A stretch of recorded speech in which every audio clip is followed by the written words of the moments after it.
இது அவன் கிடையாது சார். நான் அவனை பார்த்தேன் சார். மூஞ்ச பார்க்கல, ஆனால் அவன் ஒரு மாதிரி ஒல்லியாக ஹைட்டாக இருந்தான் சார். நீங்கள் காட்டுற ஆள் குண்டா குள்ளமாக இருக்கான் சார். இது அவன் கிடையாது சார். அவன் தான்ப்பா இவன். கிடையாது சார், நான் நல்லா பார்த்தேன் சார். உனக்கு டென்ஷனில் எதுவும் தெரிஞ்சிருக்காதுப்பா. சார் இல்லை சார், நான் நல்லா நோட் பண்ணேன் சார். அவன் ஹைட்டாக தான் சார் இருந்தான். ஏய், சொல்லிக்கிட்டே இருக்கேன், அந்த பொண்ணு மேலே ஆசிட் அடித்தவன் இவன் தான். ஒழுங்கா ஒத்துக்கிட்டீங்கன்னா உனக்கு நல்லது. புரிஞ்சுப்பேன்னு நினைக்கிறேன். பார்த்து. ஏய் பாட.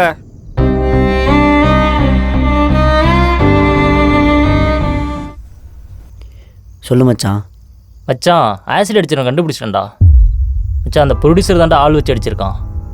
என்னடா சொல்கிற? ஆமாம் மச்சான், இப்போ தான்டா சிசிடிவி ஃபுட்டேஜை பார்த்தேன். அவன் கார் தான்டா பஸ் ஸ்டாண்ட் வெளியே நிற்கிது.